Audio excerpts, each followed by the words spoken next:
Salut, bienvenue sur la page conseiller bébé Alex. Ce message s'adresse particulièrement aux étudiants qui ont des projets pour immigrer, étudiants ou futurs étudiants.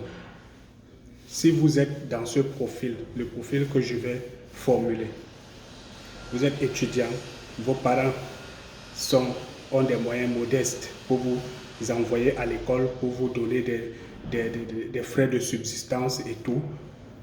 Vos parents ne sont pas assez riches, vous n'êtes pas d'une famille aisée. Ce conseil peut aider tout le monde, y compris les personnes aisées, si ils appliquent ceci. Surtout que vous voyez comment beaucoup de gens se plaignent que c'est difficile d'immigrer, c'est difficile d'avoir des visas étudiants ou même des visas avec vos diplômes que vous avez eus.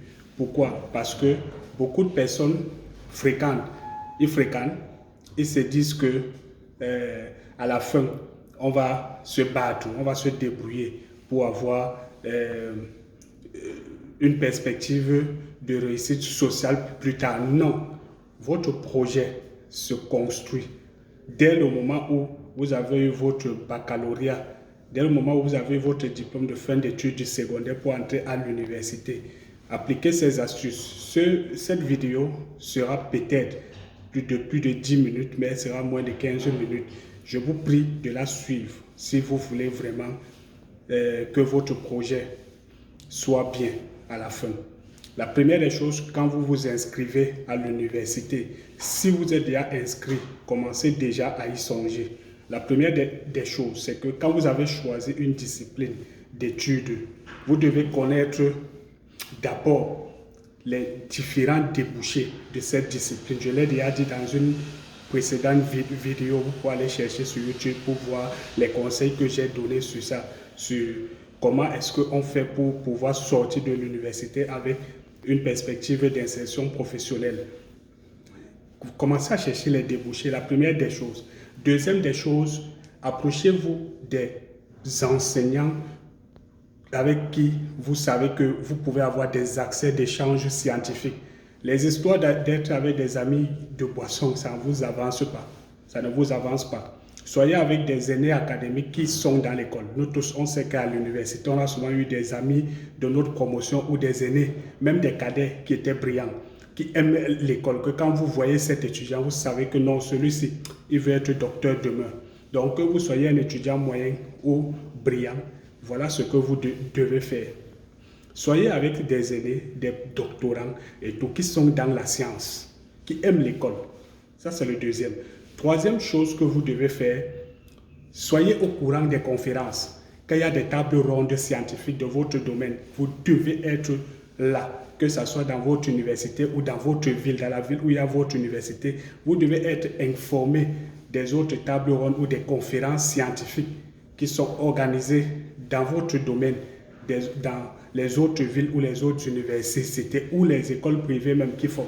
Donc, vous devez être à l'affût. Donc, un étudiant à temps plein n'a pas de sommeil scientifique. Il ne dort pas, il ne se repose pas tant qu'il n'a pas encore eu son qu'est-ce que je veux dire? Tant qu'il n'a pas encore eu son insertion socio-professionnelle dans son domaine, bien sûr. Ça, c'est un peu ce que je dis. Donc, ça vaut le coup aussi pour même ceux qui vont rester dans leur pays. Maintenant, quand vous faites ça, en fait, l'objectif, c'est quoi?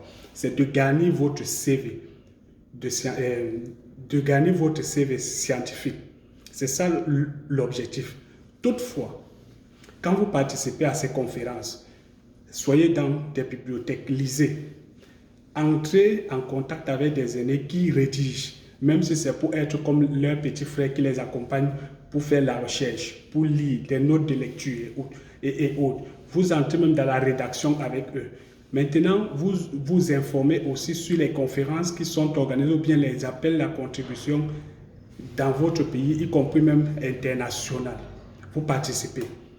Vous devez avoir 2 ou 3 grands frères avec qui vous échangez régulièrement. Vous partagez vos expériences, votre expertise, en fait, vos avis scientifiques et tout.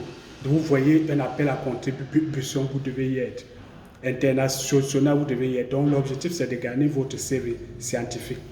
Quand il y a un appel à contribution au niveau international, vous devez participer scientifiquement. Je n'ai pas dit, je sais que si on dit que les étudiants de telle discipline, vous avez une conférence en Belgique ou en Suisse et tout, voilà, tout le monde va courir parce que tout le monde veut aller. Mais on construit tout ça. Quand vous allez participer scientifiquement à des colloques, à des appels de contribution et tout, ça, l'objectif, c'est d'avoir dans votre CV un maximum de contributions scientifiques, un maximum d'articles. Et vous verrez qu'avec le temps, vous allez voir, vous serez invité, que ce soit dans des pays d'Afrique proche, à côté de vous, vous serez invité.